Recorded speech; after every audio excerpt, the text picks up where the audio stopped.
Okay, here we go again. But good news. This time it should make more sense because this time you've already heard a lot of this language. We were just talking about it. So pass it on for 400. There is a lot of vocabulary associated with Mendelian heredity. For example, it is important to understand the difference between phenotypes and genotypes. A genotype describes the genetic information passed from parents to offspring. Those are the alleles. That's the genetic info. A genotype consists of two alleles, one from each parent. Scientists use a letter to represent each allele. Capital letters are used to represent dominant traits, and lowercase letters represent recessive traits. So a person with a capital W little w genotype received a dominant widow's peak allele, capital W, from one parent and a recessive little w allele from another. This person would have a phenotype or physical expression of an observable widow's peak. The phenotype is the physical manifestation of the genetic code. So the phenotype is what you look like. The genotype is what your genes say. It's the trait you can observe. If a person has two parents with widow's peaks, but a WW genotype, what phenotype would you expect? Whew, there's so much going on. Let me make sure I summarize this though, guys. Genotype versus phenotype. Genotype, like it sounds like, is what's in your genes, not gentotype, genotype. And it consists of two alleles, and we use letters to do that. So, for example, you could be two big W's, a big W and a little w, or two little w's. A phenotype is the physical expression, what you actually look like. So in this case, our W thing we were talking about codes for, what did they say? Widow's peak. So the phenotype is either you have a widow's peak or you don't. Okay, so, and you guys know what a widow's peak is? It's the little point in your hairline. So I don't think I have, Yeah, like Eddie Munster. yeah, like Eddie Munster. Yeah, where you have the little point down your, I have it, yes, a lot of people do. It's actually dominant. So it is, but I don't know that it's called widow's peak. yes, they call it a widow's peak. I don't know why. That's weird if you think about it. What a widow is a woman whose husband has died. I don't know why they call it a widow's peak, but it's very common.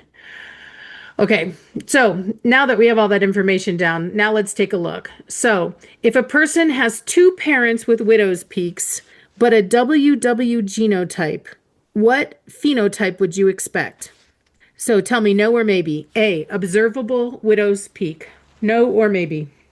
No, No, why not? because it's showing the recessive, so they wouldn't have it. Good. They have little w's for their genotype. It says they have a little w genotype. That's the recessive. And we said widow's peak were dominant. It doesn't matter what their parents look like. If their genes are recessive, they're not going to have an observable widow's peak. Well, what about B? What about a small widow's peak? I would say no, that doesn't make sense because it would still be there. So Yeah. no.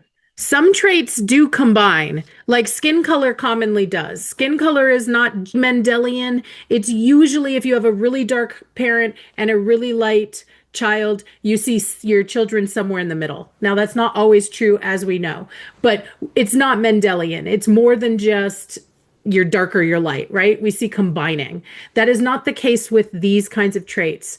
If we're talking dominant and recessive, you either have it or you don't. There's no middle ground. Does that make sense, you guys?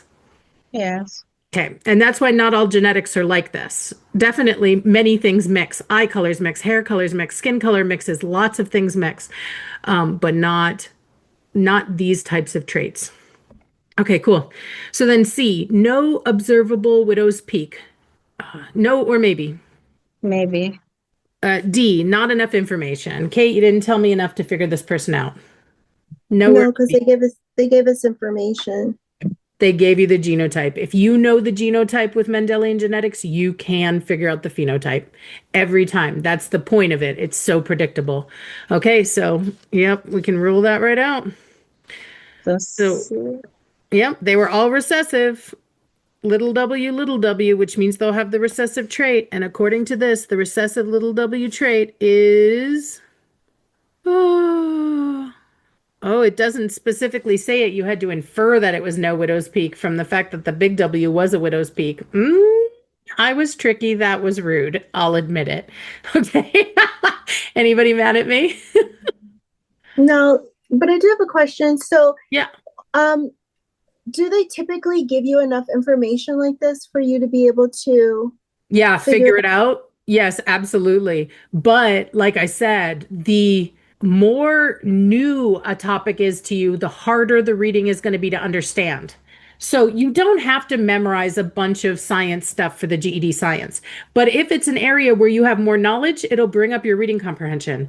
An area where you know absolutely nothing, it'll bring down your reading comprehension a little bit because you're having to not only understand the reading, but process tons of new information. It's just a lot of brain space. So, what you'll see is most of the readings will have everything you need within them, but that doesn't mean it'll be easy to find. It might be a challenging reading. And so, this is why I always say don't spend a lot of time memorizing science content, but do practice reading science readings because every time we read them, then we get a little smarter. We're practicing our science reading skills, but we're also building up our base knowledge about science. So, like, for example, if you're interested in the medical field, read medical journals and medical articles, and because you'll be getting that science knowledge, practicing your reading comprehension, and you'll enjoy it.